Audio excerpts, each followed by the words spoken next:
Good day.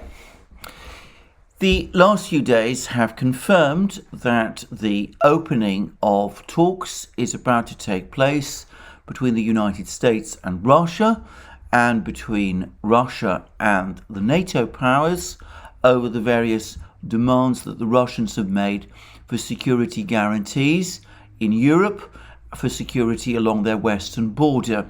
Just to recall, the Russians have proposed two draft treaties, one between Russia and the United States, one between Russia and NATO, which in effect call for a stop of NATO expansion, call for the Western powers to acknowledge that NATO expansion eastward, indeed NATO expansion altogether, must end, and which require the dismantling of the entire infrastructure, military infrastructure, that the Western powers, that NATO has created in Eastern Europe, in the former members of the Warsaw Pact, which are now members of NATO.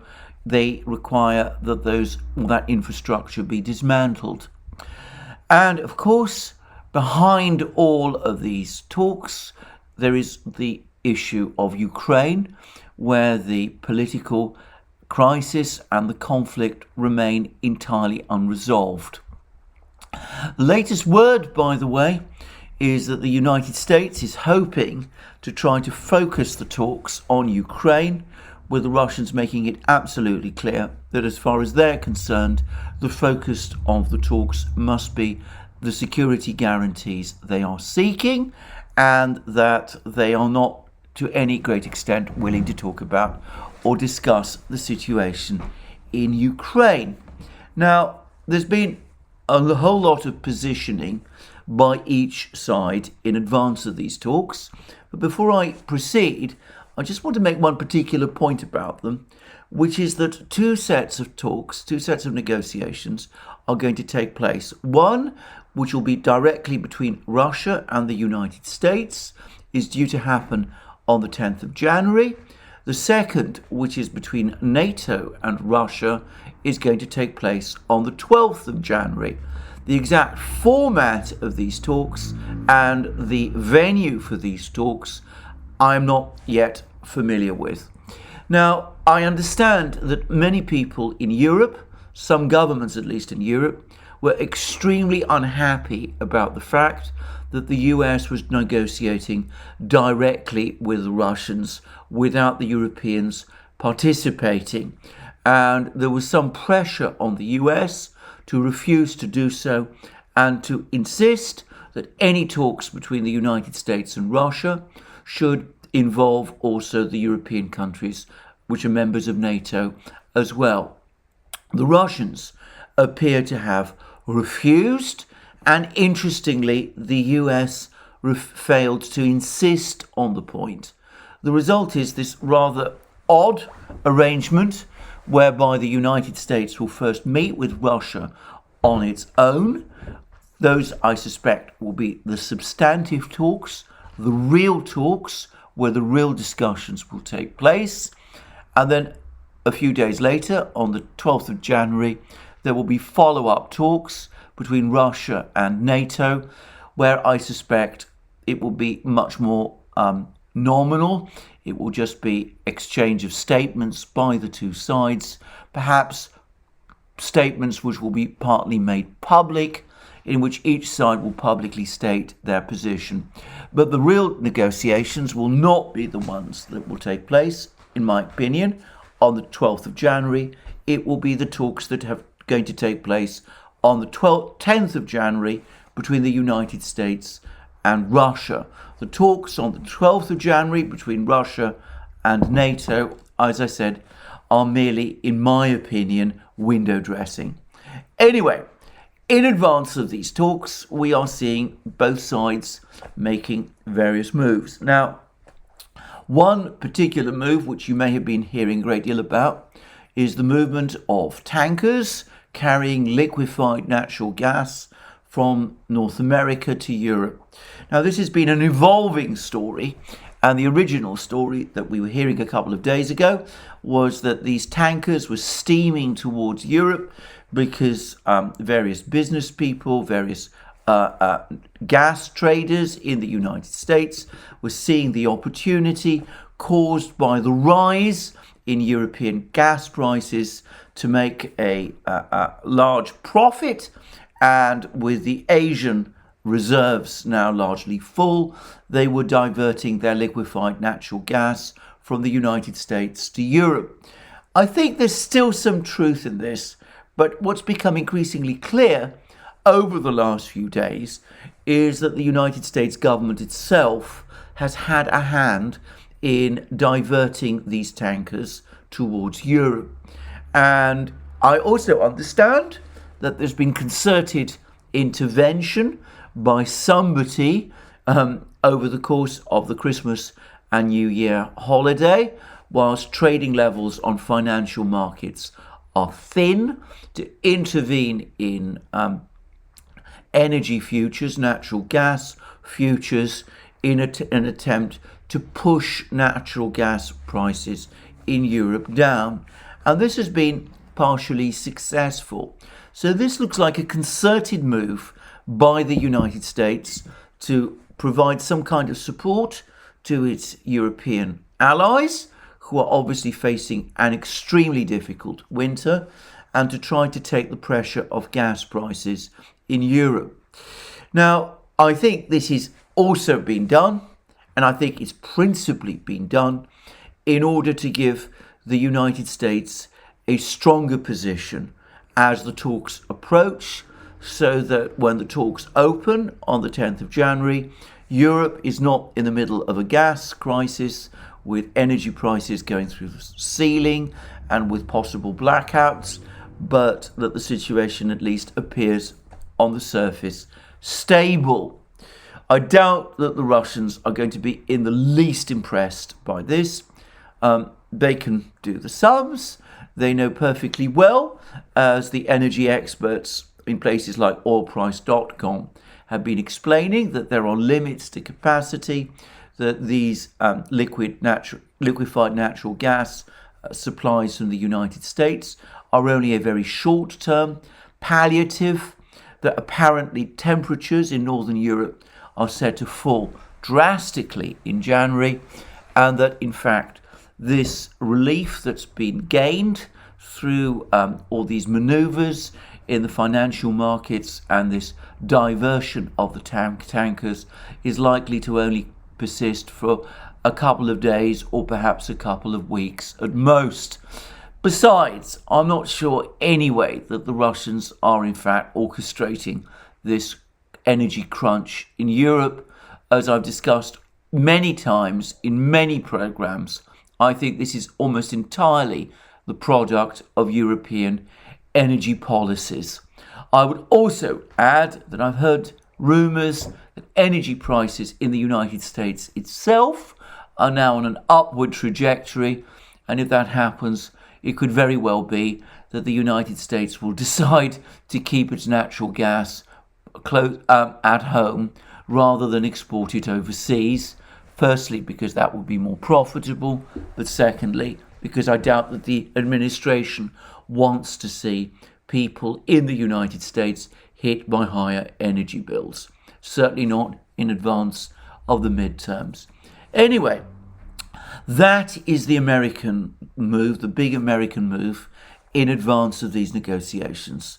Now, the Russians have also been busy, and it's interesting that they've been taking steps of a somewhat different nature.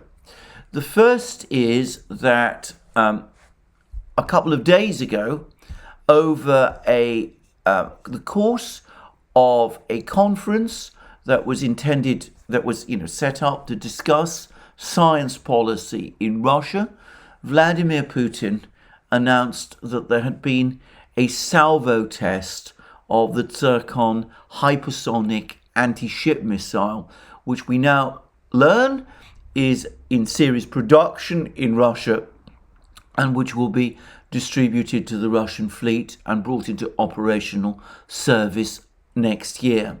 And these were Putin's words. I would like to address Mr. Manturov. Denis Manturov, I should say, is Russia's industry minister. I think he knows that a salvo launch of the Tsirkon hypersonic system was made this night being Christmas Eve, 24th of December, Christmas Eve in the West, not Christmas Eve in Russia, or more precisely in the early morning hours. The Tsirkon supersonic system is our latest missile that can hit sea and ground-based targets. Yes, the test was successful. It was impeccable, and it is a great event in the life of our country and a big step towards increasing Russia's security and enhancing its defense capability. I would like to ask you to convey my best wishes and congratulations to the teams that worked on this advance, to thank them for the result. I want to express my most sincere words of gratitude to the developers, designers, engineers and workers, all those who were involved in this. Thank you very much, all the best. And then Manturov responded, thank you very much, Mr. President. The event took place at 5:30 a.m. I will convey your words to all of them. Thank you very much. And then Putin closes the exchange with saying, thank you everyone and all the best. So it's all rather polite and rather gracious, and it's also, to be straightforward about it, extremely mysterious. Firstly, there is no information about this test, which did undoubtedly take place on the Russian Defense Ministry's website. Secondly, we're not told which warship launched this salvo of Tsirkon missiles, and if it was a warship, or perhaps they might have been launched from the ground. And we're not told where this test took place.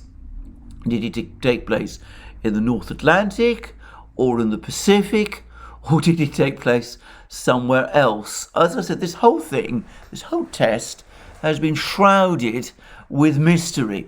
The only thing that we hear, the only thing that's new, is that this was apparently a salvo launch. In other words, a whole series of Tsirkon missiles were launched, probably not simultaneously, but in rapid succession, one after the other, as would be probably the case in the event that Tsirkon were actually used in combat. So presumably this tests Russia's ability, the Russian warship's ability to launch these missiles in rapid succession in that way, in order to overwhelm the naval defences of an enemy fleet that might be targeted. And no doubt in that respect this is an important test, but as I said, we're being told remarkably little about it, except of course that it took place.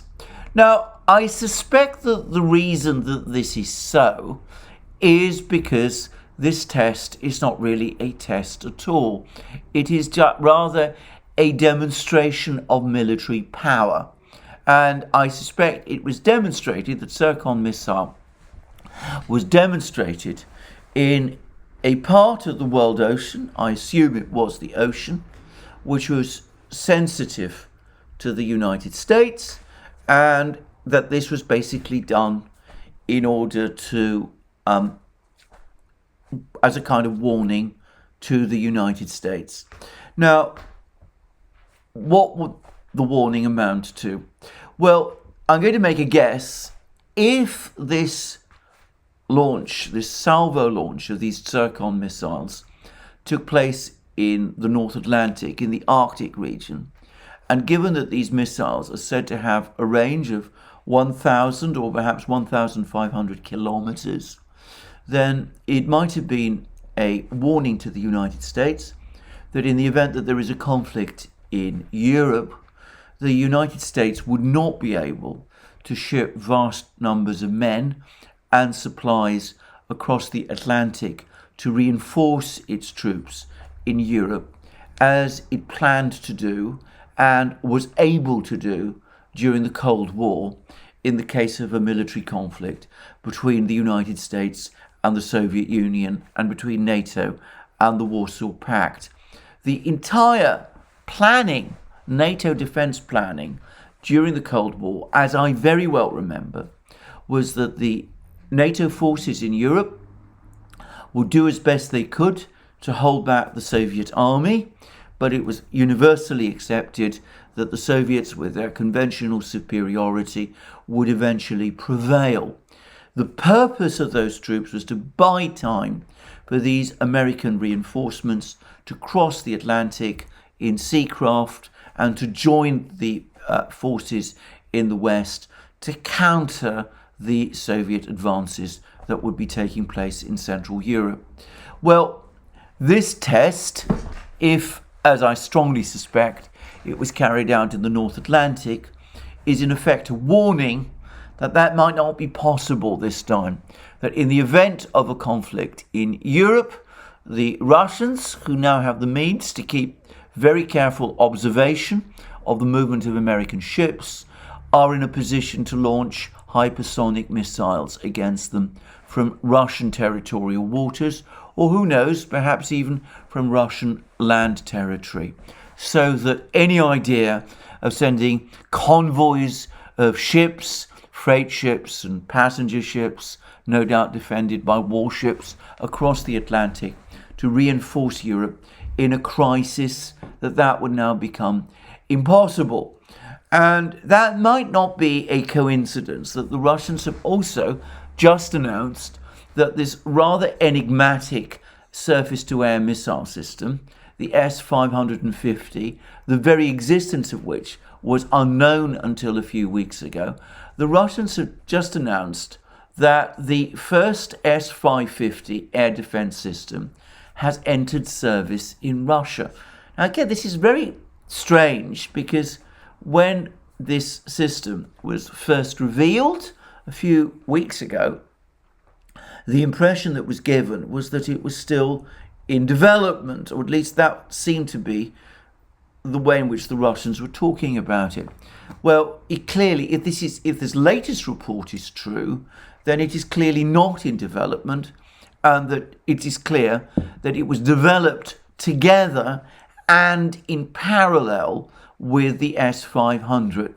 I suspect that is right, by the way, and I suspect that the Russians used development of the S-500 to conceal the fact that the S-550 was being developed under the overall umbrella of the S-500 program.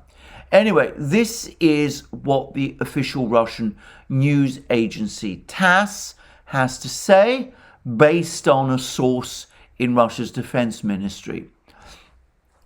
The S-550 air defense system has successfully completed state trials. The first S-550 brigade has entered combat duty.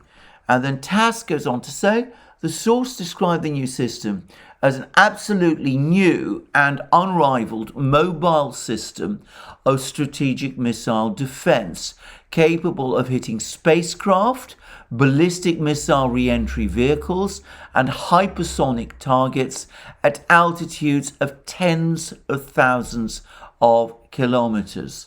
According to the source, the new system becomes a part of Russia's comprehensive missile and air defense, comprised by Panzer systems, low altitude, long-range S-350, S-400 and S-500 systems, and S-550 systems for space and near space. And then TASS says that official sources have not yet confirmed this information to TASS. Now, it's possible, and in fact, some people will believe that this is, of course, just an exercise in disinformation. It wouldn't be the first time that the Russians have pretended that a weapon system that is still in development is in actual service. But I have to say that on this occasion, it does look more to me as if what this source is saying may be true, and as I said, is if the S-550 was in fact developed as part of the S-500 system. And again, the fact that the S-550 is apparently entering service, that's intended to defeat targets in space and near space, including spacecraft. Presumably that also includes satellites and hypersonic missiles, and that it's been developed as part of a comprehensive air defense system. I should perhaps say aerospace defense system, is indicative. And I wonder whether this announcement has been intentionally made in parallel with Putin's disclosure of the Tsirkon Salvo test. It looks to me as if the Russians are saying, look, we are now in a position to dominate the North Atlantic and indeed the Atlantic. We can intercept your ships if they cross the Atlantic. We can send them all to the bottom. You can't reinforce your forces in Europe in the way that you once could. And with our comprehensive aerospace defense system largely in place and becoming ever stronger in Europe all the time, we are in a position to dominate the skies, not just over our own country, but in space and near space, and perhaps more pertinently in this instance, over Central and Eastern Europe. Now, I say this because, of course, these missile systems, these, especially one suspects the S-400, S-500 and S-500 are very, very long-ranged systems indeed, and they could certainly, I suspect, intercept Western aircraft in Central Europe, flying over Central Europe and Eastern Europe, and perhaps the Nordic regions. So they would be a powerful supplement to Russia's own air force, which, by the way, is also becoming increasingly powerful, and it would make operations of US and NATO air forces in Central and Eastern Europe exceptionally dangerous and probably extremely difficult. And of course, the S-550, if it really is able to target satellites, and I'm sure it is, well then, of course, given the heavy US military dependence on satellites and space vehicles, well, that would presumably mean that the US would face enormous difficulties in coordinating and operating its military forces in Central and Eastern Europe in the event that there was some kind of conflict with Russia there. So it seems to me that these two announcements are clearly timed to emphasize the extent to which the Russians, as I said, have strengthened their position, are strengthening their military position, and they are clearly doing it in advance also, it seems to me, of the talks that are due to take place on the 10th and 12th of January. Now, it's not just weapon systems that the Russians have been brandishing. They've been brandishing words also. And far and away the most important of a series of interviews that have been given by senior Russian officials is a very long interview given by the Russian Foreign Minister Sergei Lavrov on Soloviev Live, which is, by the way, a YouTube channel, in which he discussed the coming negotiations and the general situation in Europe. But before I come to that, there is just one little point I do wish to make, and it goes back to an earlier program that I made a few days ago about the Summit for Democracy that the Biden administration has staged. I said in a program I made just a few days ago that this looked to me like an attempt by the United States to set up an alternative to the United Nations. The US ability to get decisions past the Security Council being blocked by the veto power wielded by China and Russia, and the United States, as it tries to create its rules-based international order as an alternative to international law, was looking to create, via this summit of democracies, an alternative grouping of states in substitution and replacement for the United Nations. Well, that was the view that I took in a video I did about a week ago. And lo and behold, this is what Lavrov has now said in this interview that he's given on Solovьев Live just 2 days ago, in which he discussed the Summit for Democracies. And these are Lavrov's words. Now plans have been announced to promote the Summit for Democracy next year to establish an organization. This is an overt bid to develop an alternative to the United Nations, suggesting the old members are behind the times, conservatives and retrogrades, whilst they are forward-looking trailblazers carrying the beacon of freedom. It is going to be another attempt to move the decision-making centre from universal platforms where one needs to argue their position to their own platforms where no one really disputes what they say. This means truth is unlikely to be born there.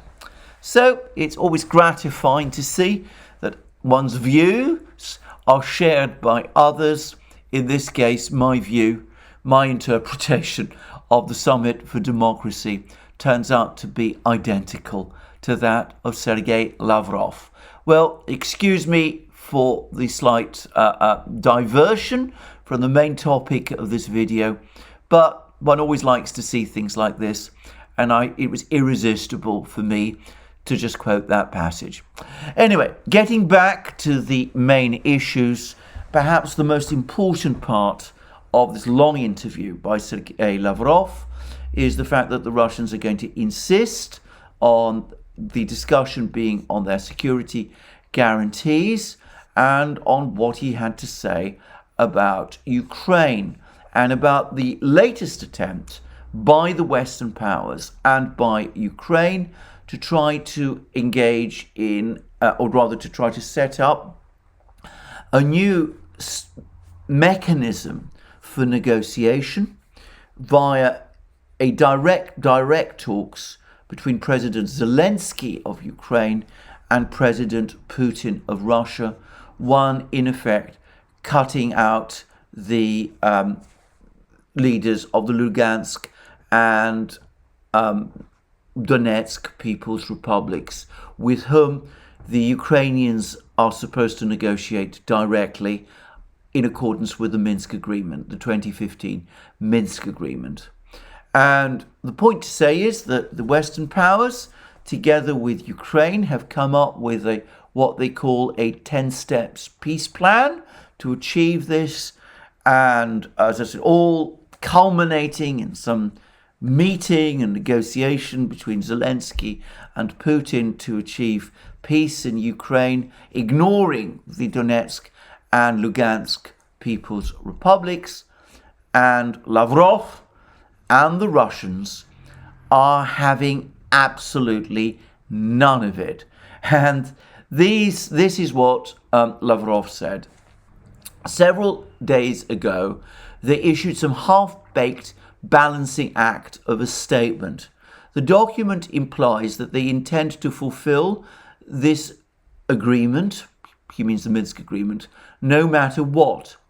And then he goes on to say that the idea is that there will be these 10 steps and it will all end in these direct negotiations, but that this isn't going to happen and that the Russians are not going to have any part in this thing.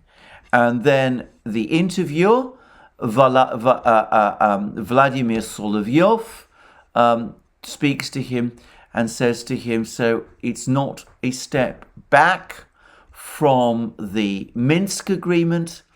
And Putin responds, yes. So he says, I'll just read out the exchange as follows. So Solovьев says, Russia will agree to meet in some version of the Normandy format. And then Lavrov replies, provided that they stop any further funny business with us. That is what our partners are doing now, allegedly working with Kiev to persuade Ukraine to fulfill the agreements from 2 years ago. everyone agrees to meet before they implement the Paris summit decisions. We say you implement the decisions first and then we meet, because the other way round, the decisions of the Paris summit and other leaders' meetings will be completely devalued. And then Solovyov says, is this Russia's position? Not a step back. And Lavrov replies, not a step back from the Minsk agreements. And then he goes into some of the discussions that have already taken place.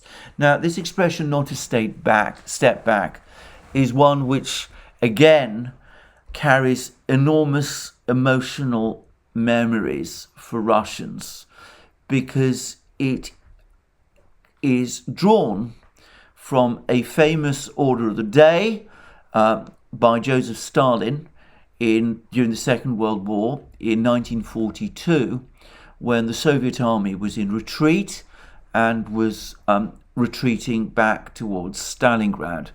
And Stalin wrote a order of the day, which was distributed to the troops, in which he said that some people believe that Russia can retreat. It cannot retreat any further, not a step back. And it became a rallying cry during the Battle of Stalingrad. And of course, it was where the German army was basically held and then driven back. So when Solovyov and Lavrov use this very emotionally charged language, they are reminding everybody in Russia of an absolutely epochally important event of the Second World War. So it's pretty tough, pretty forceful stuff.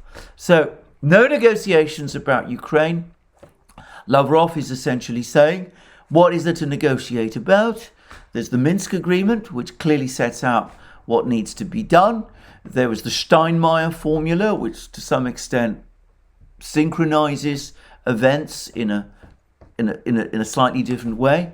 There was a ceasefire agreement agreed in Paris 2 years ago. All that is needed is for Ukraine to carry out its commitments, to do what it promised and agreed and committed itself to do by the Minsk 2015 agreement and by the decisions of the 2018 Paris summit. There's no reason, therefore, 2019 Paris summit, there is no reason to reinvent the wheel. Certainly there is no possibility of Russia entering into direct talks with Ukraine to solve the Ukrainian crisis, as if Russia was a direct party to the conflict. The Russians won't agree to that. They are not a party to the conflict. Ukraine must negotiate, as it has committed itself to do, with the representatives of the Donetsk and Lugansk republics, which was what was set out in the Minsk agreement. So that is an extremely tough line that the Russians are taking. They're not going to bend on that. And it's clear, in my opinion, that any hope, expectation, or idea that they might is absolutely fanciful. I don't think that they're going to do it. Anyway, there's also quite a lot of discussion in Lavrov's interview about the sanctions, the various sanctions with which the Russians are being threatened. And again, the overriding story of Lavrov's interview is that the Russians are not in any way unnerved or worried or frightened of the sanctions. As far as they're concerned, the situation is clearly set out, and what they have, I think, realized is that there is a very high degree of bluff in all this talk of sanctions. Now, I'm going to do a program analyzing some of the suggestions or proposals about the sanctions that have been floated around. But briefly, they amount to disconnecting Russian banks from SWIFT, to trying to take some unspecified steps to make it more difficult to convert rubles into foreign currency, and presumably foreign currency into rubles. Not sure how that's going to be done, by the way, but there might be ways to do it. I'm going to discuss those in more detail, as I said, in another program. And there's also apparently plans to restrict exports of Western industrial and consumer goods to Russia, including components for iPhones and such things. Now, I have to say that all of these ideas seem to me to amount in practice to very little. The Russians could certainly withstand a disconnection from SWIFT. I think, as I've said many times, I think that the effect of a disconnection from SWIFT has been massively exaggerated to a great extent because people don't understand what SWIFT in fact is. But just briefly to repeat again, there is no magic about SWIFT. It is purely a messaging system. It can be easily duplicated. The Russians have already, within their own country, duplicated it. They're in talks with the Chinese about connecting with China's own interbank messaging system. And if it comes to transferring funds, large funds can continue to be transferred through the historic device of promissory notes, as was always done up to the development of the internet, which in the 1990s. So this is an oversold story. As for attempts to prevent Russia from converting rubles into foreign currency and vice versa, well, things like that have been done in wartime. One could perhaps notionally say that it's impossible, for example, just as it was in wartime. I mean, if you lived in the United States during the Second World War, you were not obviously able to convert Reichsmarks, German Reichsmarks, into dollars and vice versa. It would have been illegal to do so. However, on this occasion, one has to wonder how realistic that is. It would be possible to do through various legal mechanisms, but of course the reality is that the West has to buy oil and gas from Russia. It has to buy food from Russia. Russia is an essential exporter of these critically important items. The Russians have to be paid for these items, and they have to be paid in hard currency, which they have to be able to convert into their own currency. So I can't see how this can be done in an all-encompassing way without causing massive damage to the Western economies, critical damage to the Western economies. I suspect that in practice it would be a lot less severe than that. Besides, I would go further and I would say that if it were done in the most all-encompassing way, I still don't think it would achieve the effect that people imagine.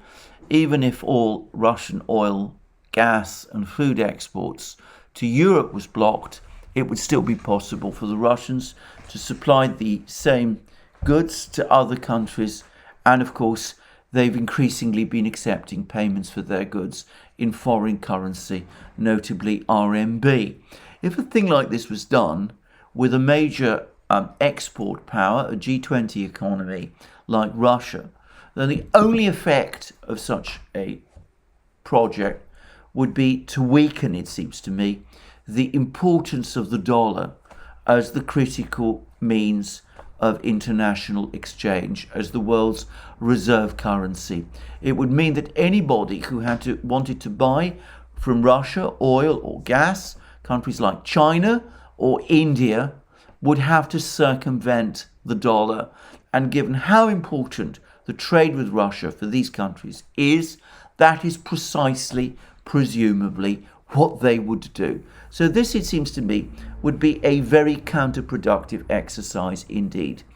As for the idea that the Russians will sacrifice their national security so that they can get components for their iPhones, I think that is completely delusional. Can I just say the iPhone and Apple products are not even the major smartphones sold in Russia. No doubt some of these smartphones that are sold in Russia, which are made in South Korea and China, use American components. But of course, it will be very easy for the Chinese and the Russians to replace those components. The big losers, apart from Apple, would presumably be Samsung and companies like that. Again, I can't really see the logic of this, of intensifying, accelerating the Eurasian program of import substitution, one which the Western powers are so nervous about that they're apparently going to complain about it to the World Trade Organization. So none of these sanctions, it seems to me, is going to have the effect that many people in the West think. But the effect of these sanctions is, in my opinion, the opposite of what many people imagine. Now, I started this program by talking about the deliveries of liquefied natural gas from the United States to Europe, and how this was perhaps intended to take some of the heat off energy prices in Europe in advance of the 10th of January meeting. I suspect that there might have been another factor as well. It might have been an attempt by the US to suggest to the Russians that if there really are these all-encompassing sanctions, then Europe can survive without Russian natural gas, because America will step in and supply liquefied natural gas in its place. I don't think, as I said, the Russians are taken in by that for 1 microsecond. And if that was the intention, then the plan has already been spoiled by the Prime Minister of Italy, Mario Draghi, who has already said that Europe has to have Russian natural gas, and any idea that Europe can do without it for the time being is simply not realistic. So that might have been the intention, but as I said, it's not the effect. But, of course, the Europeans and the Americans have now talked themselves up into a situation where, since they can't use weapons against Russia in Ukraine, that's essentially been ruled out, they have to talk about these grandiose sanctions, even though imposing them is only going to be harmful for them, harmful for their companies, which export their products to the Russian market, harmful to their consumers, who will be deprived of the use of Russian natural gas, and who will have to experience cold conditions in winter and expensive heating.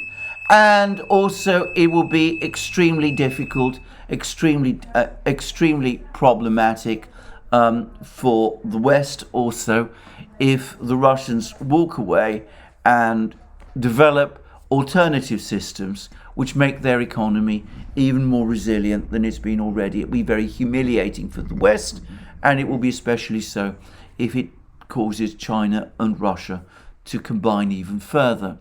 But from a European point of view, especially, this would be a disaster. Dutch and German companies would lose massive amounts of business. European consumers would probably see their energy prices skyrocket. It would conceivably be an economic disaster.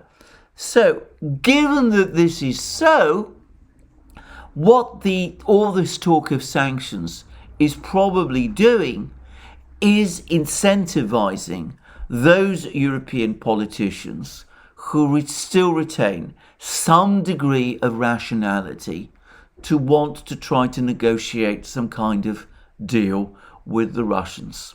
So, in fact, I suspect that these sanctions, this talk of these sanctions, is a double-edged sword. It is one that the Europeans would far rather not wield, and they will probably do almost anything to protect themselves from the position of having to do so. And what we are learning is that in parallel with these negotiations between the US and Russia and all these security talks, some governments, notably those of France and Germany, are now frantically talking to the Russians. We've had a succession of telephone calls to the Russians by President Macron of France and his officials, and we learned that Chancellor Scholz of Germany's Chief of Staff is now also trying to set up meetings or discussions with one of Putin's top officials, Dmitry Kozak. So, in a kind of a way, what all of these sanctions are doing is, instead of putting the heat on the Russians, it's putting the heat back on the Europeans instead. And I'm just going to finish with comments about the sanctions, again made by Lavrov in that interview with Solovyev live. And he said this, and this is the exchange. Solovyev asks him, "We will not turn into North Korea in terms of being fully isolated from the West, prohibiting travel and delivery of goods." And then Lavrov replies, "I cannot answer for crazy people. This is where they are pushing the Western countries. I have not seen people of this kind calling the shots in the West, at least for now. I cannot vouch for crazy people trying to whip up hysteria in the Baltic states, Ukraine and Poland. I am certain that even if this unbelievable scenario does materialize in one way or another, we will find an answer." President Putin recently had a conversation with Prime Minister of Luxembourg, Xavier Bettel, Foreign Minister of Luxembourg, Jean Asselborn, who was appointed to this position at about the same time as I was, has been saying publicly during our conversations that sanctions do not make any sense. Still, there are those who fail to see that every day Russia proves its ability to resolve all the issues it faces and will not change the way it lives and what it believes just because the West got angry and blocked access to technology. The MS-21 plane did take off, even if it happened 18 months later than planned. The MS-21 is Russia's narrow-bodied jetliner. The United States tried to block its development by blocking sales of engines and, most important, of carbon fiber technology for its wings.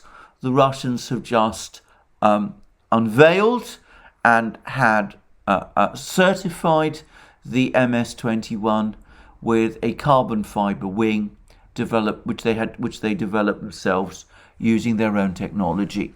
And I suspect that we will see this accelerate from this point on. What Lavrov essentially is saying, that Russia can replicate any technology that the West tries to block. It can develop its own financial system. It can find buyers for its goods. The world is not the West, and these sanctions would be a crazy thing for the West to do, and they would be completely counterproductive. Now, Lavrov has also disclosed, by the way, in this interview, something about the makeup of the Russian negotiating teams, both the one that will be negotiating with the United States on the 10th of January, and the one which will be negotiating, presumably, with the Europeans and the Americans on the 12th of January. And what we learn is that it is going to be a interagency group. It will include, in other words, people from the foreign ministry, diplomats, but it will also include military officers. In other words, the military is now participating, the Russian military is now participating directly in negotiations with the Western powers, something I have not seen it do since the great Cold War negotiations, arms control negotiations between the Soviet Union and the United States during the Cold War. Anyway, there we are. Moves by each side against the other. I'm not entirely sure what to make of some of the Russian military developments. I've expressed some speculations about them. I can make a few guesses about some of the American moves with all these liquefied natural gas tankers heading towards Europe. I don't think, as I said, that the Russians are going to be especially impressed about those. I doubt that this negotiation on the 10th of January is going to be quite a high noon event. I don't think we're going to have a war break out immediately after. But I would say there are some people who think that the Russian time frame might be as short as January, and that if negotiations don't succeed, something might happen at the end of January. I think that's probably true, but I don't think it's going to be a war. At least I don't expect that myself. Anyway, we shall see. But the stage has been set. The forces, if you like, are gathering. The negotiating teams are being prepared. The Russians are very clear about what they want to come out of these negotiations. They are united. They have the Chinese behind them, as I've discussed in 2 recent videos. The West, at the moment, seems both short of options and unclear about what to do, and perhaps less united than it might be. Well, thank you for joining me today in this program, talking about these negotiations, obviously at the Duran and on this channel, and of course in our locals channel. We will be following up, and we will discuss further what is going on with these negotiations. In the meantime, it's for me to wish you a very good day, to ask you to join us on our main channel, the Duran, where I do programs with my colleague and friend Alex Christoforou. You can also join us on Locals, our other major platform, where we publish exclusive content, where I do live streams now every Wednesday at 1400 hours EST and 1900 hours London time, and where much of our community now publishes excellent exclusive content.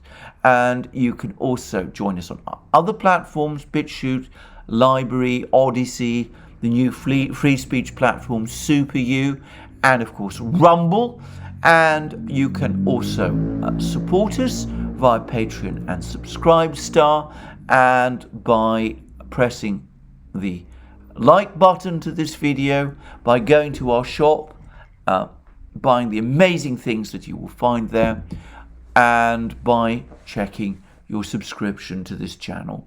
Thank you for joining me again today. Apologies for the alarm next door. I hope it didn't interfere with your enjoyment of this program, and have a wonderful day.